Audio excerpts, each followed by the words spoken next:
Shalom Bapak Ibu Saudara yang kasih Tuhan Yesus Kristus, Shalom. Shalom yang ada di rumah-rumah, Shalom. Mari angkat tanganmu, berikan tepuk tangan yang terbaik buat Tuhan Yesus, haleluya. Haleluya. Ya kita ada sebagaimana kita ada pada saat hari ini, itu semua karena anugerah Tuhan, amin. Sudah sepatutnya bagi kita untuk memberikan korban ucapan syukur kita yang terbaik ke hadapan Tuhan. Buat segala kebaikannya, buat segala penyertaannya yang nyata atas hidupmu dan hidup saya. Mari kita tundukkan kepala dan kita berdoa. Kembali kami datang ke hadapan-Mu Tuhan. Kami menghampiri tata hadirat-Mu dengan segala kerendahan hati kami Tuhan. Kami ada karena kasih-Mu Tuhan. Kami ada karena kemurahan-Mu yang melimpah-limpah atas hidup kami. Dan biarlah pada saat ini kami boleh mempersembahkan tubuh kami, hidup kami sebagai persembahan yang hidup, yang kudus dan berkenan ke hadapan-Mu Tuhan. Sebab kami tahu di dalam hadirat-Mu ada kekuatan yang baru. Di dalam hadirat-Mu ada pemulihan Tuhan. Di dalam hadirat-Mu ada kesembuhan Tuhan. Di dalam hadirat-Mu kami boleh merasakan kedamaian dan kelegaan. Bapa terima kasih. Kami siap untuk menyembah Tuhan. Dan kami rindu untuk memberikan korban ucapan syukur kami yang terbaik. Jamah mulut lidah hati kami, bibir kami, pikiran kami, seluruh hidup kami Tuhan. Untuk kami persembahkan ke hadapan-Mu Tuhan Yesus. Sebab hanya Engkau Allah yang layak untuk menerima pujian, hormat dan kemuliaan sampai selama-lamanya. Haleluya. Amin.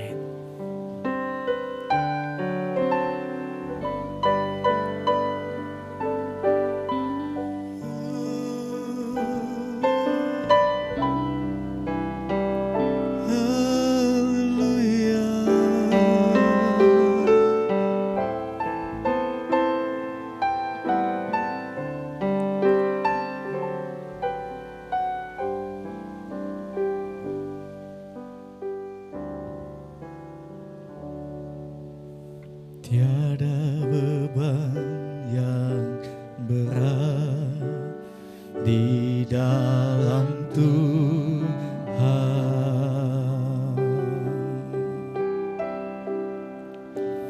Gunung yang sangat tinggi dihalaukannya.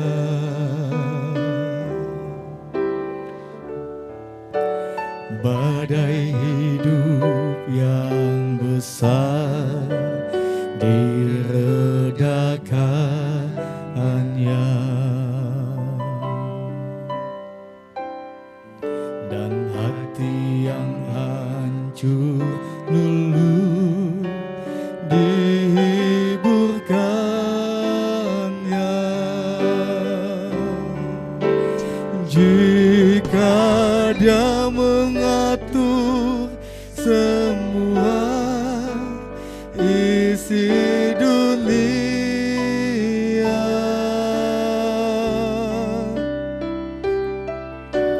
ku tahu Dia pun juga pimpin hidupku.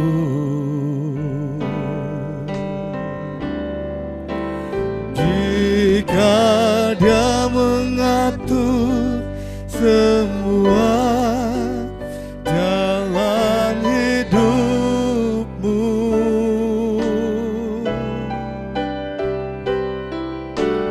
ku tahu Dia pun juga pimpin hidupku.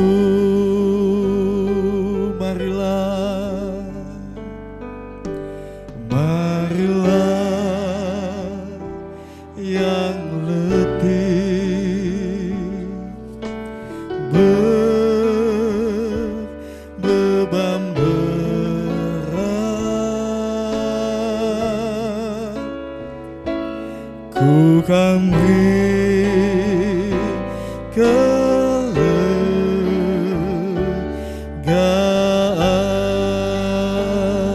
Mari berikan tepuk tangan yang terbaik hanya buat Tuhan Yesus. Saudara katakan, tiada beban yang berat di dalam Tuhan.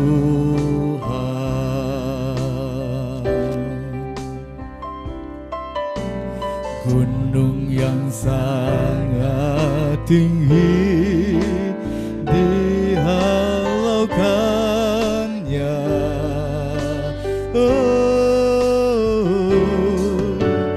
badai hidup yang besar diredakannya, dan hati yang hancur luluh dihiburkannya. Jika Dia mengatur semua isi dunia,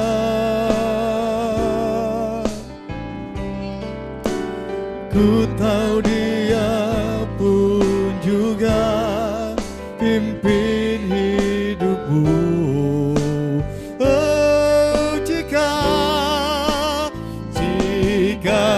Dia mengatur semua jalan hidupku,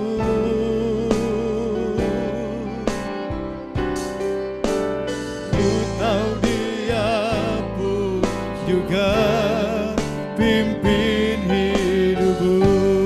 Oh, jika Dia mengatur, jika Dia mengatur semua isi dunia,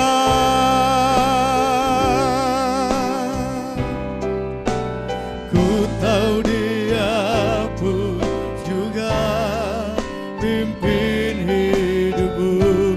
Oh, jika Dia mengatur, Dia mengatur semua jalan hidupku,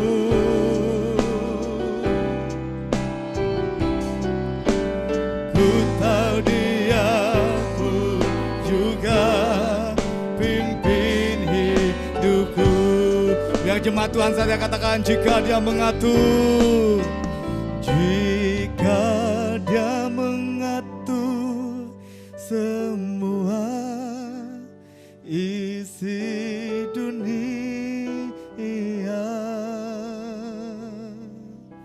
ku tahu Dia pun juga pimpin hidupmu. Oh, jika Dia mengatur semua jalan hidupmu,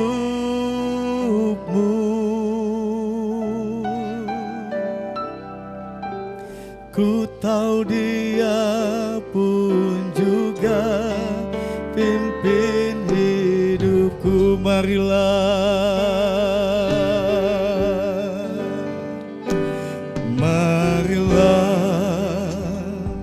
yang letih, berbeban berat, ku kami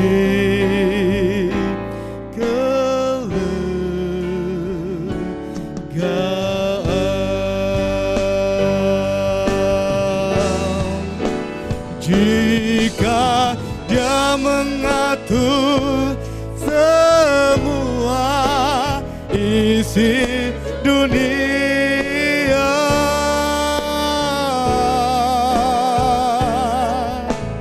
ku tahu Dia pun juga pimpin hidupmu. Oh, jika Dia mengatur semua jalan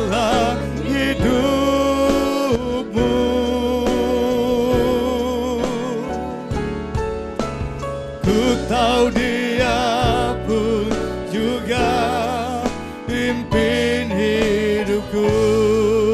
Oh, jika Dia mengatur semua isi dunia,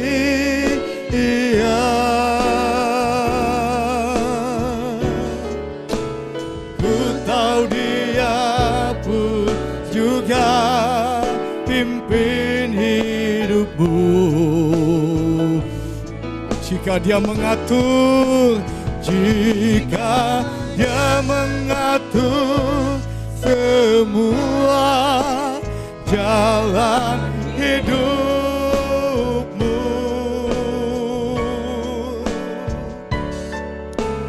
ku tahu Dia pun juga pimpin hidupku.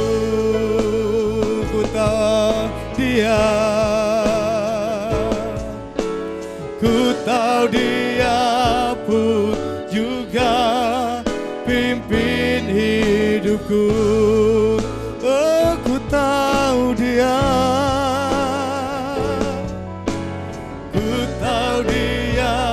pun juga pimpin hidupku.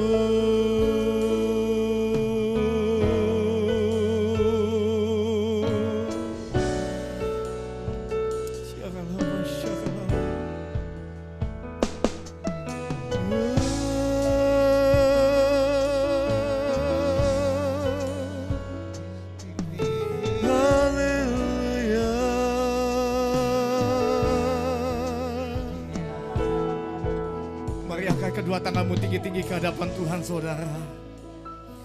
Engkau yang membutuhkan Tuhan, mari angkat kedua tanganmu tinggi-tinggi. Bapa, Engkau melihat setiap tangan-tangan yang terangkat, Tuhan. Apapun pergumulan jemaat-Mu, Tuhan, kami mau mengatakan Engkaulah segala-galanya. Yesus, kami menyembah-Mu, Tuhan Yesus. Segala kekhawatiran kami, Tuhan, segala sakit penyakit kami, ya Abba, kami mau serahkan semuanya di bawah kaki-Mu, Tuhan. Karena kami tahu di dalam hadirat-Mu ada kesembuhan, di dalam hadirat-Mu ada pemulihan, di dalam hadirat-Mu ada kekuatan yang baru, Tuhan. Engkau pulihkan rumah tangga demi rumah tangga, Tuhan Yesus. Syaralaba yaralaba yaralaba. Abba,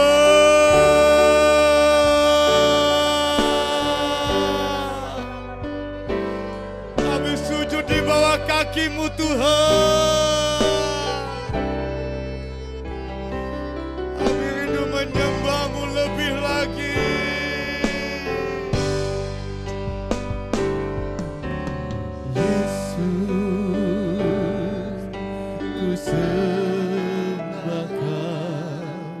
Sujud di hadapan-Mu, keinginan dalam hidupku hanya untuk menyembah-Mu. Katakan Yesus, Yesus, ku sembahkan sujud di hadapan-Mu, keinginan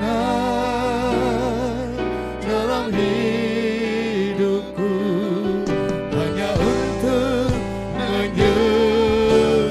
Panggil namanya Yesus, saudara, katakan Yesus, ku sembahkan sujud di hadapan-Mu, keinginan dalam hidupku hanya untuk menyembah-Mu. Katakan Yesus,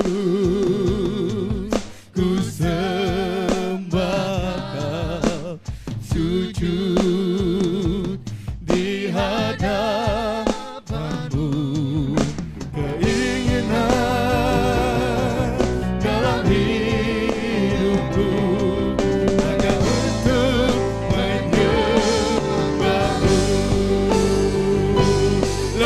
katakan Yesus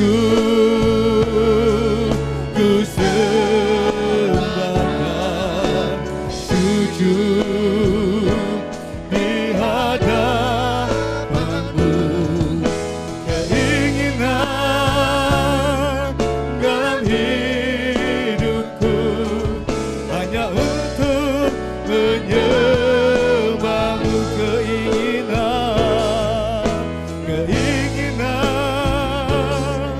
dalam hidupku hanya untuk menyembah-Mu.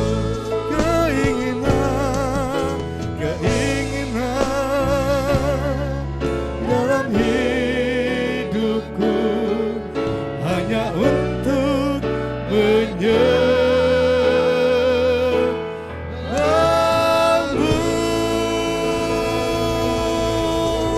Soalkan haleluya, haleluya.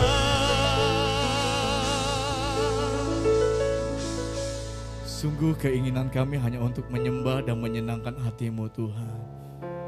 Biar setiap pribadi lepas pribadi boleh merasakan penjumpaan pribadi lepas pribadi dengan Engkau saat ini Tuhan. Kami akan dibebaskan Tuhan Yesus. Kami akan dipulihkan karena kuasa Roh Kudus ada di tengah-tengah kami. Mari setiap kita yang diberkati dan rindu menaikkan pujian pengagungan bagi Allah kita yang lebih dahsyat lagi, bersama-sama katakan amin. Berikan tepuk tangan yang terbaik buat Tuhan Yesus, saudara. Haleluya. Allah mana yang dahsyat seperti Allah kita.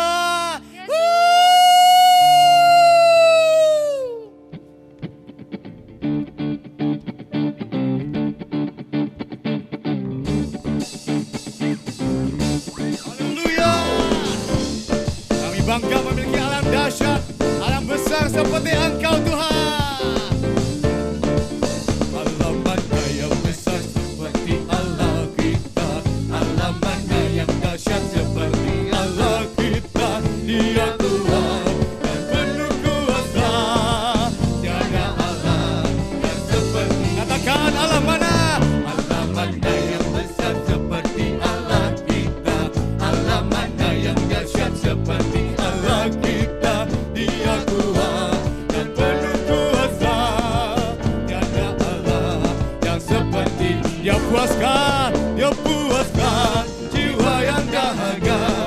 Dia gerakkan dengan sukacita. Bersorak-sorai hai semua orang, orang yang takut akan Tuhan. Katakan Allah mana yang besar seperti Allah kita. Allah mana yang dahsyat seperti Allah kita. Dia Tuhan dan penuh kuasa. Tiada Allah. Katakan sekali lagi, Allah mana? Allah mana yang besar seperti Allah kita. Allah mana yang dahsyat seperti Allah kita. Dia Tuhan dan penuh kuasa. Tiada Allah yang seperti Dia. Dia puaskan, Dia puaskan jiwa yang dahaga. Dia gerakkan dengan sukacita. Bersorak-sorai hai semua orang, orang yang takut akan Tuhan. Dia puaskan jiwa yang dahaga. Dia gerakkan dengan sukacita. Bersorak-sorai hai semua orang, orang yang takut akan Tuhan. Hosana, Hosana, Hosana. Hey, kita mau menari bagi Allah kita yang dahsyat. Amin. Bila roh Allah ada dalam hidup kita, kita akan menari seperti Daud menari. Haleluya.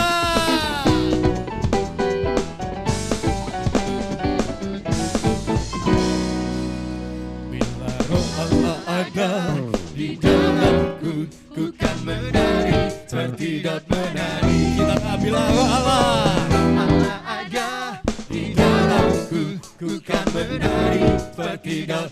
Sekali lagi bila roh Allah, bila roh Allah Allah ada di dalamku, ku kan menari.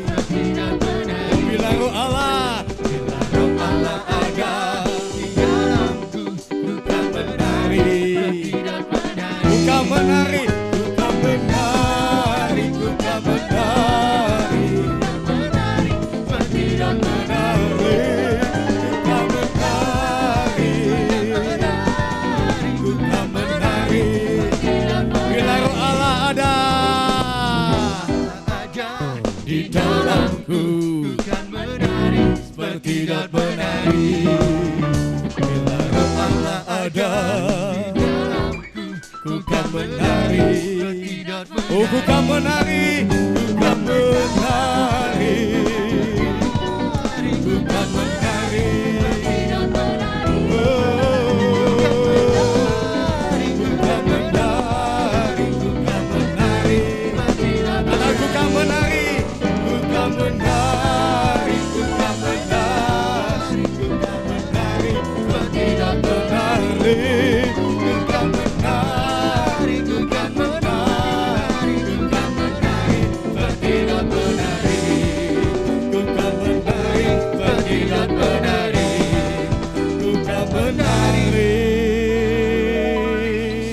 Berikan tepuk tangan yang terbaik, haleluya. Seperti dan menari, haleluya, haleluya. Kami hamba-hambamu Tuhan Yesus, kami datang ke hadapan-Mu Tuhan. Kami sujud di bawah kaki-Mu. Kami mengucap syukur buat segala berkat-Mu dalam hidup kami. Karena Engkaulah segala-galanya dalam hidup kami, Tuhan Yesus. Terima kasih Bapa. Di saat kami dalam pergumulan kami, Engkaulah menjadi penolong dalam hidup kami, Tuhan. Terima kasih Bapa.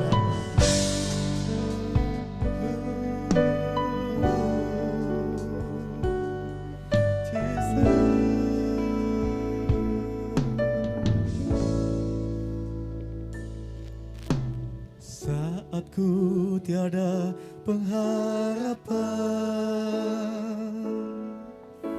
saat ku tiada pertolongan, Engkau Tuhan yang menjamah hatiku dan mengubah hidupku. Engkau tak jauh dariku, tak pernah meninggalkan aku. Engkau Tuhan yang memegang tanganku, Kau setia menolongku.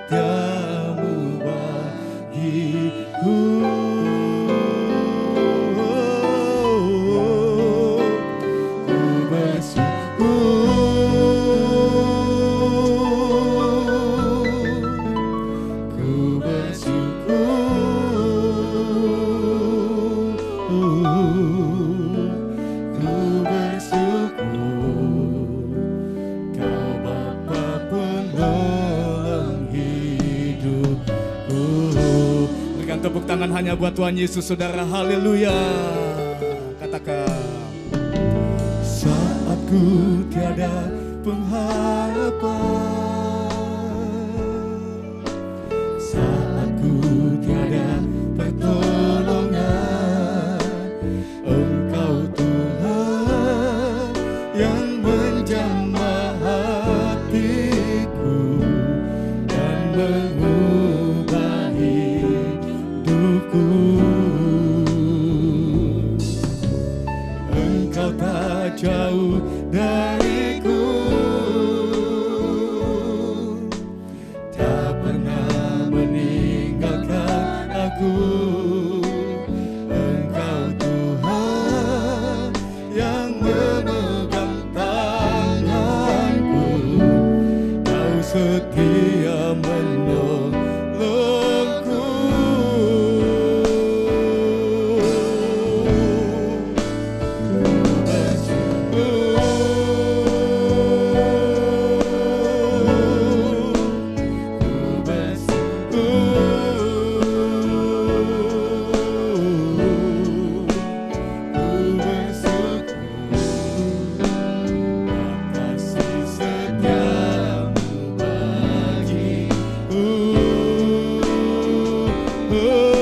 Nah, sebelum saya akan menyampaikan firman Tuhan, saya mau mengajak kita semua berdoa bersama-sama. Mari kita berdoa. Bapa Sorgawi yang penuh kasih, yang kami kenal di dalam nama Tuhan Yesus, tak habis-habisnya kami boleh mengucap syukur kepada Tuhan karena kebesaran Tuhan, kejayaan, hikmat, pengertian, perlindungan, bahkan pembelaan Tuhan berlaku atas kami semua, sehingga hari ini kami dalam keadaan semua baik-baik, dan kami boleh memuji, menyembah Tuhan, kami boleh beribadah kepada Tuhan, dan kami terlebih boleh mendengar firman-Mu. Berbicara melalui mulut bibir hamba-Mu dan berkati semua perkataan, apapun juga yang disampaikan, semua akan berasal dari Tuhan. Di dalam nama Yesus kami berdoa. Amin. Bapak Ibu sekalian, saya akan membawakan satu tema yang berjudul Merdeka dalam Keuangan. Nah, sampai hari ini kita masih ada dalam satu situasi pandemi COVID-19 yang tidak ada seorang pun yang dapat memprediksi kapan ini akan berakhir. Tidak ada seorang pun, bahkan pemimpin negara di dunia pun tidak bisa memberi jaminan kapan ini akan berakhir. Bahkan kita melihat ada tanda-tanda krisis secara ekonomi sedang mengglobal, dan ini merupakan satu tsunami besar yang akan datang ke seluruh dunia. Nah, bagaimana kita menyikapi situasi seperti ini, dan bagaimana sebagai anak-anak Tuhan kita boleh melihat perspektif firman Tuhan dengan kacamata Tuhan, dan kita boleh mendengar suara Tuhan di dalam era seperti ini, dan apakah kita mempercayai Tuhan dalam segala perkara, dan apakah kita yakin bahwa Tuhan itu masih memegang kendali dalam berbagai situasi. Nah, saya mau fokus dalam hal ini berbicara masalah bagaimana how to manage, bagaimana memanage masalah keuangan, dan bagaimana kita bisa mengalami kemerdekaan di dalam hal itu. Nah, kalau kita membaca di dalam Matius 6 ayat 24, coba kita baca bersama-sama. Matius 6 ayat yang ke-24. Firman Tuhan berkata seperti ini, tak seorang pun dapat mengabdi kepada dua tuan, karena jika demikian ia akan membenci yang seorang dan mengasihi yang lain, dan ia akan setia kepada seorang dan tidak mengindahkan yang lain. Kamu tidak dapat mengabdi kepada Allah dan kepada Mamon.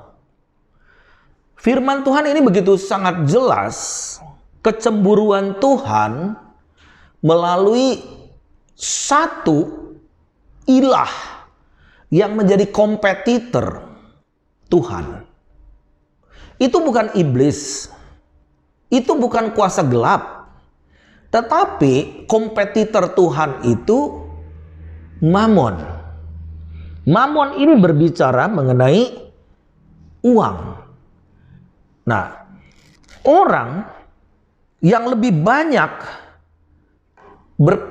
memiliki mamon ini, memiliki uang ini, seringkali dianggap sukses oleh kebanyakan orang.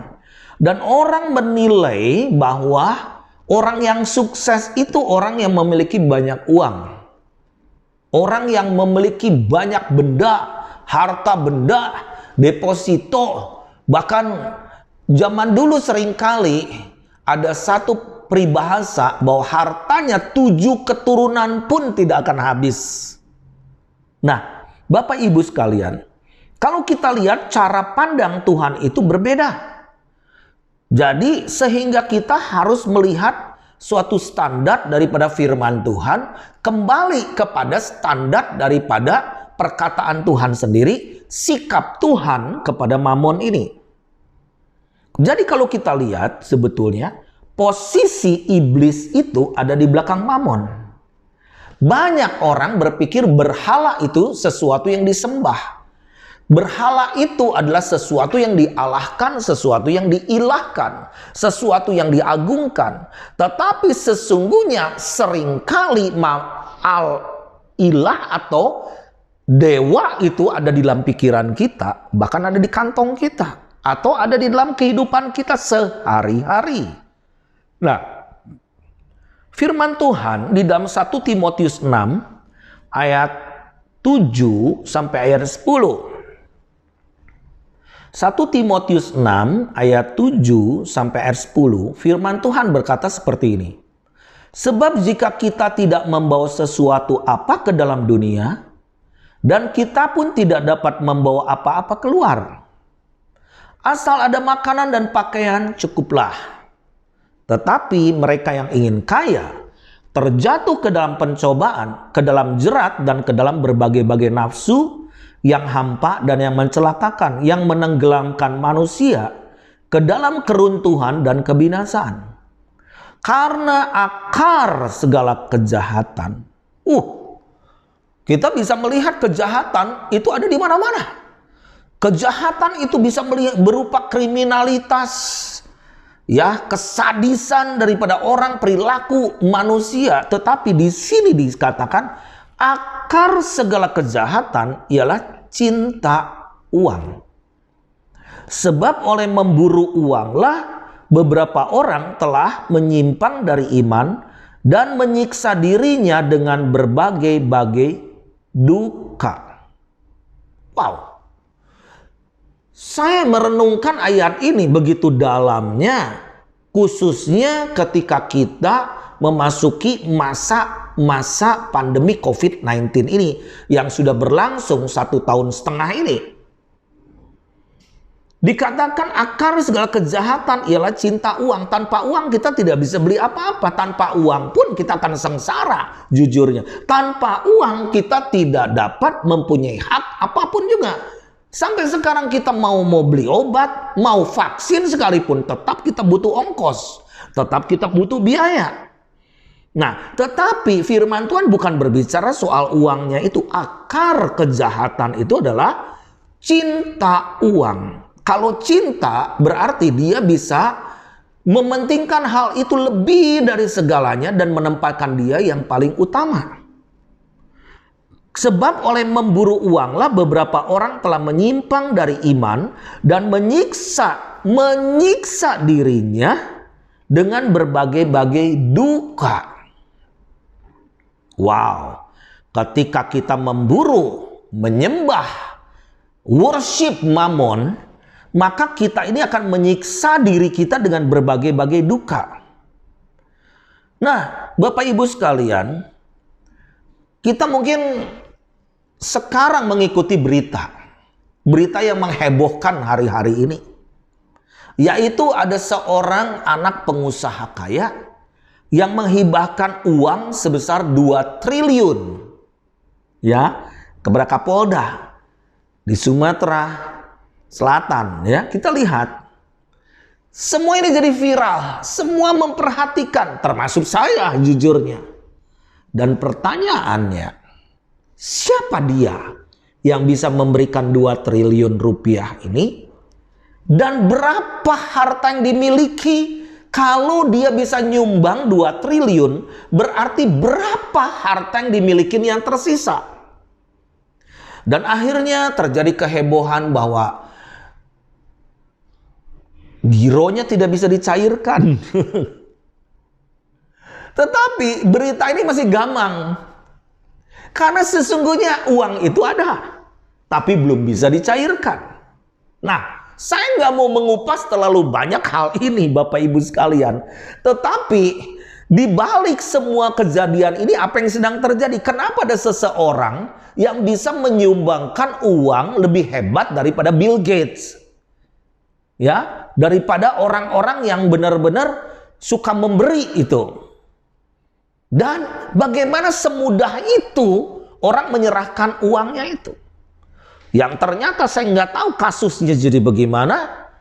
Tetapi ini yang pasti menjadi berita viral ke dunia, ke seluruh dunia. Nah, apakah ini akan jadi cair atau tidak? Saya juga nggak ngerti secara teknisnya. Tetapi kita lihat di balik segala perkara ini, bahwa semua membutuhkan uang. Tetapi ada orang yang memberi. Tetapi apakah ini kejadian atau enggak? Bagaimana cara pengelolaan uang ini setelah dihibahkan? Atau bagaimana sebelum dihibahkan uang ini dikelola? Atau mungkin di deposito, di pending? Saya nggak ngerti juga. Nah, sekarang bagaimana sebetulnya kita ini dipercayai Tuhan bukan menjadi pemilik tetapi menjadi pengelola yang baik. Nah, di dalam Pengkhotbah 6 ayat 1 dan 2, firman Tuhan berkata seperti ini, ada suatu kemalangan yang telah kulihat di bawah matahari yang sangat menekan manusia. Orang yang dikaruniai Allah kekayaan, harta benda dan kemuliaan, sehingga ia tak kekurangan suatu pun yang diingininya. Tetapi orang yang tidak dikaruniai kuasa oleh Allah untuk menikmatinya, melainkan orang lain yang menikmatinya, inilah kesia-siaan dan penderitaan yang pahit. Jadi banyak orang memiliki tapi tidak menikmati. Ada orang yang tidak memiliki tapi bisa menikmati. Nah, jadi apa yang dimiliki itu sebetulnya tentunya tidak menjamin kebahagiaan daripada hidupnya sendiri. Contoh, gak jauh-jauh saya pribadi. Saya muncul dari seorang muda yang begitu sukses. Banyak sekali kekayaan. Saya punya pabrik cukup besar, karyawan bisa di bawah umur usia 20 tahun ada 1.800 karyawan. Dan saya memiliki banyak uang, sirkulasi uang di saya itu besar sekali. Dan dalam kemudahan saya dicukupi dengan harta yang berkelimpahan. Jadi saya mengerti kelimpahan. Dan di dalam kelimpahan, saya mengerti keterbatasan.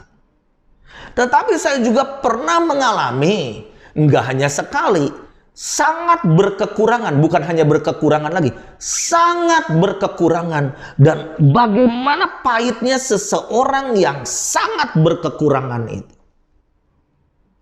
Dan kalau saya hidup jauh dari Tuhan, saya akan cepat frustasi.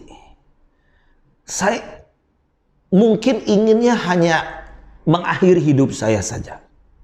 Dan itu akan selesai urusannya. Saya pikir seperti itu. Sehingga saya juga berniat untuk apa hidup ini. Lebih baik saya mengakhiri hidup saya. Tetapi saat ini Bapak Ibu sekalian, saya tidak berkelimpahan hebat. Saya juga tidak berkekurangan. Tetapi saya mengalami satu fase yang mana berkecukupan. Saya tidak pernah minta makanan kepada orang. Saya tidak pernah kirim proposal untuk kehidupan saya bahwa saya kurang ini, kurang itu. Tidak. Dan Tuhan selalu mencukupi dan indah pada waktunya. Itu firman Tuhan. Jadi saya memasuki fase ini hal yang gak mudah. Dulu saya berkelimpahan, tetapi saya tidak bisa memberi. Saya kalau memberi harus menghitung. Bahkan dulu saya punya pekerjaan yang begitu hebat, tetapi saya tidak mungkin bisa jalan-jalan ke kota-kota dengan untuk menabur benih. Itu saya nggak bicara soal orang lain. Bahkan Bapak Ibu sekalian, dulu saya pergi ke luar negeri bisa setengah hari. Setengah hari ke luar negeri Meskipun ke Eropa, saya cuma setengah hari atau 1 hari dan saya harus pulang kembali ke rumah karena dengan banyak urusan, banyak sekali urusan. 2 hari di sana saya akan rugi, 3 hari akan rugi, 1 minggu saya akan merasa rugi besar untuk meninggalkan semua yang menjadi roda keuangan saya itu. Nah, Bapak Ibu sekalian, bagaimana untuk kita bisa berkecukupan adalah kita harus mengkondisikan diri kita dengan standar Tuhan. Bagaimana karakter Kristus itu ada pada kita. Dan Kristus itu tidak pernah memperkaya dirinya. Dan firman Tuhan katakan jangan cepat ingin menjadi kaya. Karena itu awal kejatuhan kita. Di dalam Amsal 19 ayat 17, firman Tuhan berkata begini, siapa menaruh belas kasihan kepada orang yang lemah, memiutangi Tuhan, dan yang akan membalas perbuatannya itu. Jadi maksudnya apa ini? Bapak Ibu sekalian, di dalam Tuhan, yang Tuhan perhitungkan bukan yang ada pada kita, tetapi apa yang kita beri kepada orang yang tepat, kepada waktu yang tepat, kebutuhan yang tepat. Dan itu seperti satu ladang, yaitu yang disebut ladangnya Tuhan, di mana ladang Tuhan yang paling baik adalah di sini orang-orang yang lemah. Kita bisa menjadi orang baik, tapi belum tentu kita orang yang menjadi orang yang berbelas kasihan. Itu beda. Orang baik itu banyak, filantropis, apa gimana kita dapat kekayaan supaya kasih sedikit untuk orang-orang yang berkekurangan karena aku kelimpahan harta. Tetapi kalau belas kasihan kita digerek oleh hati Tuhan untuk melakukan sesuatu, menolong orang-orang yang benar-benar sedang menjerit, dan orang-orang sedang berteriak kepada Tuhan. Bagaimana tahu orang itu menjerit dan berseru kepada Tuhan memohon pertolongan? Tuhan memberikan Roh Kudus di dalam kita. Ini orang benar atau tidak? Ini orang benar membutuhkan atau tidak? Makanya kita perlu menjalin persahabatan dulu. Menjalin persahabatan melalui mamon. Makanya bagaimana kita bisa menjalin persahabatan? Maka kalau menjalin persahabatan, orang itu tidak akan berniat menipu kita. Dan gak pernah rugi kalau kita bisa menolong orang yang lemah. Nah, jadi uang atau mamon itu tergantung ada di tangan siapa. Tergantung pemiliknya kemana harus mengalir. Bapak Ibu sekalian, di dalam Pengkhotbah 5 ayat 10 dan 11 atau ayat 9 dan 10 ya. Siapa yang mencintai uang tidak akan puas dengan uang. Dan siapa mencintai kekayaan tidak akan puas dengan penghasilannya. Ini pun sia-sia. Dikatakan cinta uang tidak akan puas dengan uang. Cinta kekayaan tidak akan puas dengan penghasilannya. Kita bercita-cita untuk bisa mendapat 1 miliar. Di akhir tahun kita mendapat 1 miliar. Pasti kita tidak akan puas dengan 1 miliar. Tahun ke depan harus 2 miliar.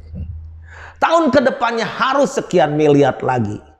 Nah, jadi selalu ada goal setting di mana kita harus menambah sesuatu untukku. Untuk kita semua. Nah, di dalam ayat yang ke-10 dikatakan begini.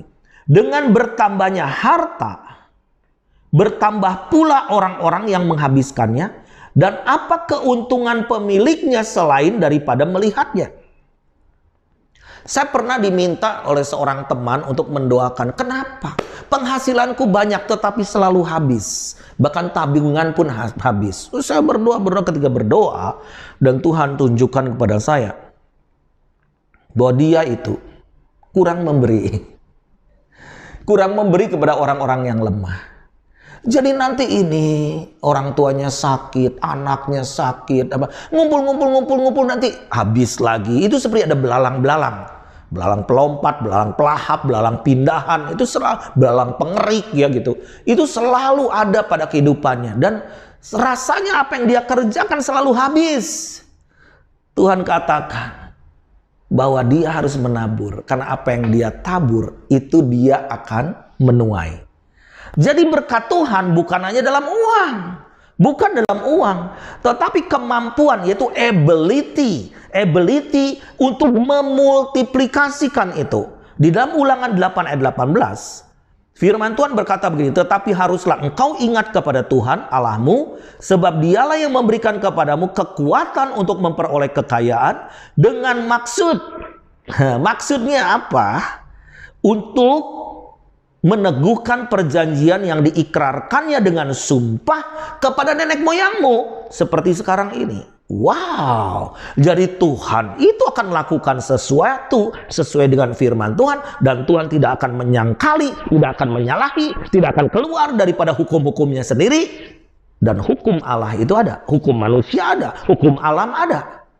Nah, jadi Tuhan akan meneguhkan perjanjian yang diikrarkan kepada nenek moyang.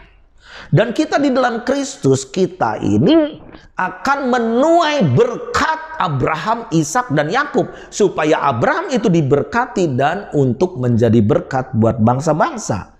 Kalau kita lihat di dalam Lukas 19 itu firman Tuhan berkata, mina-mina yang diberikan, setiap orang diberikan mina-mina. Mina-mina itu dalam mata uang Yahudi, bahwa di dalam perjanjian baru itu mina-mina itu mata uang yang berharga 100 dinar atau 100 upah kerja. Oke?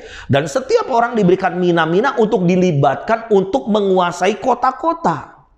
Bapak Ibu sekalian, jadi apa menguasai kota-kota? Apa hubungannya dengan hal ini? Itu berbicara mengenai otoritas kerajaan. Otoritas kerajaan. Jadi ada beberapa prinsip Bapak Ibu sekalian. Kalau kita lihat ada 3 prinsip untuk mengelola keuangan secara benar. Yaitu prinsip itu ada di dalam pikiran kita, dan itu akan menjadi framework hidup kita. Yang pertama, bahwa kita ini pengelola, bukan pemilik. Jadi kita harus mengejar si pemberi berkat itu, bukan mengejar berkat. Dan kita mengejar si pemberi berkat sehingga apapun yang kita butuhkan, Tuhan akan provide. Tuhan akan provide. Jadi, dalam situasi sukar, bagaimana? Apakah kita harus bertambah pelit? Waduh, tambah susah kitanya. Tambah susah. Saya sering kali berdoa dengan istri saya.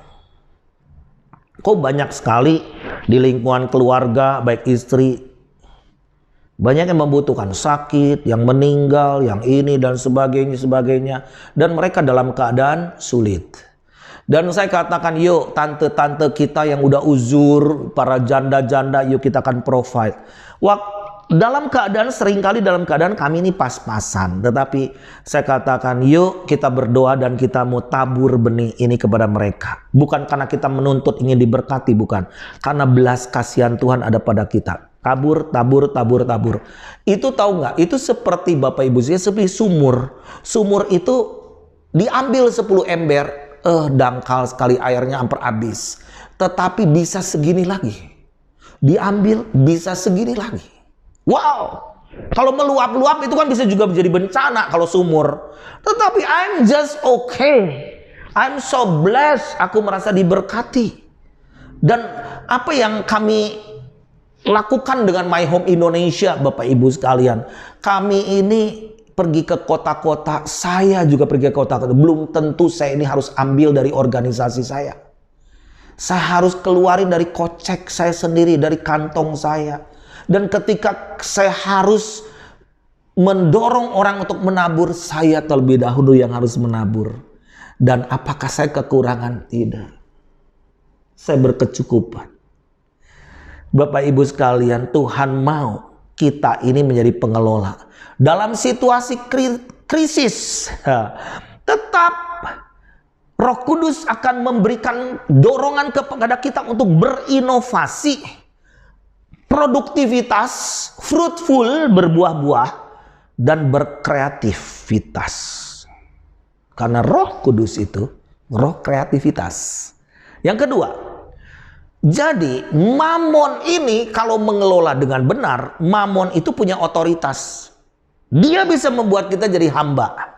Dia bisa membuat dirinya, mamon itu menjadi dewa, menjadi Tuhan. Sampai kita nyembah-nyembah dia gitu. Nah, Bapak Ibu sekalian, kalau dunia melihat seberapa banyak yang dimiliki, tetapi firman Tuhan beda. Terlebih berkat memberi daripada menerima. Loh, ini gimana nggak masuk di akal? Memang firman Tuhan nggak bisa dicerna oleh akal. Karena dia Tuhan. Otak kita hanya segede bengkuang, Bapak Ibu sekalian. Terbatas dengan segala lingkungan, ruang, waktu, dan dimensi, dan sebagainya. Tetapi Tuhan kita El Shaddai Maha Kaya. Dia Tuhan zaman dulu, dia Tuhan zaman sekarang. Tuhan masa krisis, Tuhan lagi di dalam badai gelombang, dan Tuhan masa depan, Alfa dan Omega. Otoritas itu bagaimana? Di dalam Amsal 22 ayat 29, firman Tuhan berkata begini, pernahkah engkau melihat orang yang cakap dalam pekerjaannya di hadapan raja-raja? Ia akan berdiri, bukan di hadapan orang-orang yang hina. Apa yang kita lakukan di kota-kota? Apa yang kita lakukan di kota Bekasi, di Pelabuhan Ratu, di Bandung, di berbagai kota? Saya katakan menabur untuk kotamu, maka kesejahteraan kotamu ada di rumahmu. Nah, jadi bukan hanya kesejahteraan ada di dalam rumahmu. Engkau akan berhadapan dengan raja-raja. Maksudnya dengan siapa? Dengan penggede-penggede. Dengan influence leader. Karena influence leader itu hanya bisa melihat seseorang berotoritas kalau dia mau melakukan sesuatu. Dia berprestasi dan dia berinvestasi. Khususnya dimanapun kita berada. Yeremia 29 ayat 7, usahakanlah kesejahteraan kota kemana kamu aku buang. Berdoalah untuk kota itu karena kesejahteraannya adalah kesejahteraanmu. Itu janji Tuhan. Janji Tuhan. Peduli kepada lingkungan. Peduli kepada orang-orang di sekeliling kita. Mereka sejahtera. Sejahtera ada di dalam rumah kita. Yang terakhir. Yang ketiga. Tuhan mau kita ini jadi satu lumbung atau tempat penyimpanan benih. Maksudnya apa? Hidup kita ini diberikan dua macam berkat. Coba baca 2 Korintus 9 ayat 10. 2 Korintus 9 ayat 10. Ia yang menyediakan benih bagi penabur dan roti untuk dimakan, ia juga yang akan menyediakan benih bagi kamu dan melipat gandakannya dan menumbuhkan buah-buah kebenaranmu. Dua macam berkat yang pertama, benih untuk ditabur. Dua, roti untuk dimakan. Bapak Ibu, kalau melihat sebuah apel, berapa harga apel satu? 10.000? Berapa nilai? Apa nilai dari sebuah apel? Nilai sebuah apel ada di dalam bijinya. Bijinya ditanam akan menumbuhkan tunas, pohon, bahkan ratusan buah apel yang lain. Jadi Bapak Ibu sekalian, kita ini harus menjadi penabur benih. Dan benih unggul itu ada di dalam kita. Daniel Panji harus menumbuhkan Daniel Panji lain. Bermultiplikasi. Dan itu akan menumbuhkan buah kebenaran. Tetapi juga ada berkat yaitu roti untuk dimakan. Maksudnya jaminan El Shaddai, Allah yang mencukupi sebelum kebutuhan itu terjadi. Jadi apapun yang kita butuhkan hari ini, apapun anak kita yang kita butuhkan, kalau kita berjalan dalam firman Tuhan, tidak ada kekhawatiran. Tuhan akan cukupkan. El Shaddai, Shad itu adalah air susu ibu dari ketika seorang anak kecil yang membutuhkan makanan. Dia nggak bisa diberi makanan keras, tetapi makanan itu muncul dari sang ibu susu yang diberikan. Susu itu ada apa? Itu ternyata ada imunnya, ada antivirusnya yang dari ibu, vaksinnya, nutrisinya, semuanya lengkap. Nah, Tuhan akan menggendong kita sejak dari bayi sampai masa tua. Tuhan menggendong kita. Luar biasa. Bagaimana sekarang prinsip-prinsip ini menjadi penabur? Mungkin seringkali kita berpikir, loh kami juga sedang kekurangan, bagaimana kami akan menolong yang kekurangan sementara kami sendiri sedang dalam kesulitan. Bapak Ibu sekalian, kalau kesulitan, semua orang juga pasti punya kesulitan. Coba dicek kesulitan kita satu-satu, pasti semua ada. Orang kaya, orang miskin sekalipun. Tetapi Tuhan berprinsip gini. Apa yang ada padamu? Ketika 5.000 laki-laki dalam keadaan kelaparan. Murid-muridnya sudah berpikir masalah besar. Tidak ada uang, tidak ada warung. Bagaimana kita bisa memberi makan kepada mereka? Dan ini akan menjadi bencana. Bisa terjadi chaos, riot, masyarakat ngamuk, lapar, tidak ada makanan. Dan Yesus berkata, kamu yang harus memberi mereka makan. Untung ada seorang anak kecil di mana memiliki 5 roti 2 ikan, diambil 5 roti 2 ikan. Tentunya anak kecil tercengang, wah ini bekalku. Tetapi anak itu menyerahkan 5 roti 2 ikan itu untuk apa yang di dalam kekurangan itu yang Yesus lakukan. Dalam ketidaksepadanan, memadainya situasi, 5 roti 2 ikan hanya untuk anak kecil saja. Yesus mengangkat itu dan mengucap syukur.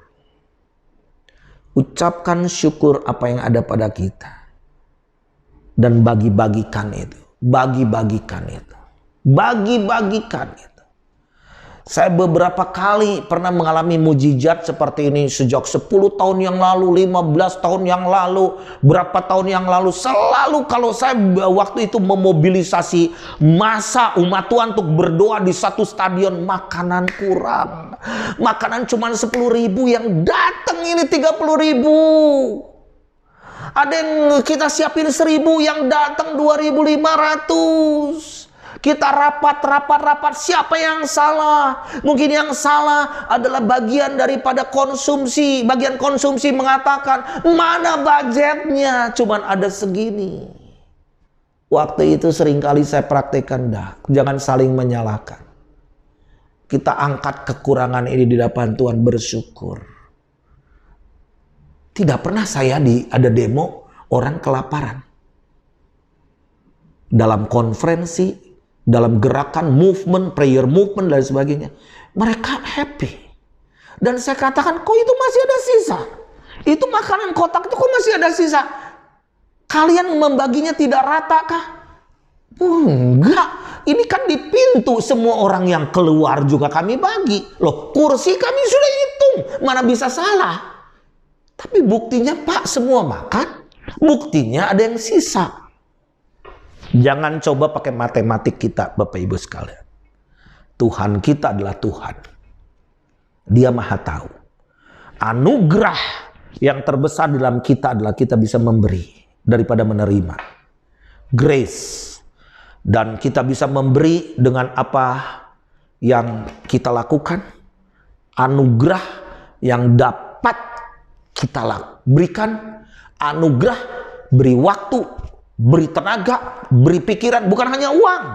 Beri atensi, beri perhatian, beri pendidikan, beri hidup kita dimultiplikasi kepada orang lain. Dan saya yakin apa yang kita dapat hari-hari ini, khususnya masalah keuangan, uang itu hanya alat pembayaran. Uang itu bukan segala-galanya. Kita nggak makan uang. Kita nggak bisa makan uang, Bapak Ibu sekalian. Tetapi uang itu untuk alat pembayaran. Tetapi apakah makan itu harus dibeli dengan uang? Belum tentu. Saya dengan teman-teman hari ini sedang membagi-bagi orang yang isoman, yang juga bagi box dan sebagainya. Nanti kita bikin gerakan berbagi kasih 100 kota, 150 kota, dan kita support. Waduh, gak ada yang tahu budget kita nih hanya sangat terbatas sekali. Sangat terbatas, tapi kita mendorong orang-orang bagikan. Dan kita tidak pernah dipermalukan oleh Tuhan, dan kita juga tidak mau mempermalukan nama Tuhan. Tuhan akan pakai kita jadi saluran berkat dimanapun kita berada. Dan yakin bahwa Tuhan mau jadikan kita menjadi lumbungnya Tuhan.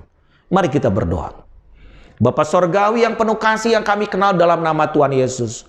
Uang hanyalah alat pembayaran. Karena itu Tuhan, kami yang harus mengontrol, tetapi bukan mamon yang mengontrol kami. Karena itu Tuhan, berikan kami hikmat, bijaksana, damai sejahtera, sukacita, dan kecerdasan, smart di dalam Tuhan, untuk kami dapat mengelola apa yang Tuhan titipkan kepada kami. Diberkati umatmu dimanapun mereka berada, kiranya mereka tetap dipenuhi shalom, damai sejahtera, dan mereka akan hidup dalam berkecukupan. Bahkan dalam situasi krisis, kekeringan sekalipun, Tuhan akan tetap memberkati dan menjadi berkat bagi lingkungan, bagi banyak orang. Terima kasih Tuhan. Dalam nama Yesus kami berdoa. Amin.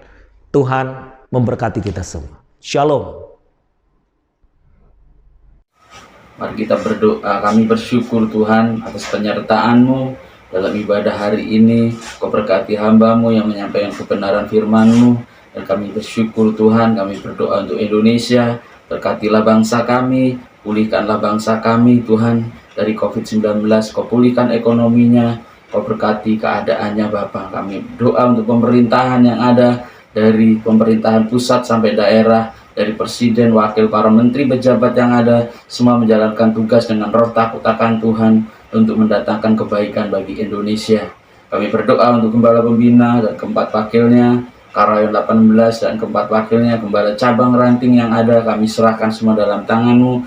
Kami bersyukur Tuhan, karena kami berdoa untuk umat-umat-Mu. Diberkatilah umat-umat-Mu Tuhan dalam setiap kehidupan keluarga demi keluarga, pekerjaan, usaha yang saat ini mengalami kondisi yang tidak baik. Kau pulihkan Bapa, ekonominya Kau pulihkan Bapa, yang sakit Kau sembuhkan Bapa, Kau pulihkan dalam segala keadaannya Bapa. Terima kasih Bapa, kami bersyukur. Inilah menjadi doa kami. Kami bersyukur persembahan yang dikumpulkan juga Kau berkati, tangan-tangan sudah memberi. Berkati dengan berkat-berkat yang berlimpah. Terima kasih Bapa, kami bersyukur atas pertolongan-Mu hingga ibadah di rumah-rumah. Kami percaya Engkau hadir dan Engkau yang melawat Bapa. Terpuji-pujilah nama-Mu Bapa. Inilah menjadi doa kami, dan kami akan doa apa yang Kau ajarkan bagi kami semuanya. Bapa kami yang di surga, dikuduskanlah nama-Mu, datanglah kerajaan-Mu, jadilah kehendak-Mu di bumi seperti di surga. Berikanlah kami pada hari ini makanan kami secukupnya, dan ampunilah kami akan kesalahan kami, seperti kami juga mengampuni orang yang bersalah pada kami. Dan janganlah membawa kami dalam pencobaan, tetapi lepaskanlah kami daripada yang jahat, karena Engkau yang punya kerajaan dan kuasa dan kemuliaan sampai selama-lamanya. Mari kita angkat tangan kita bersama-sama.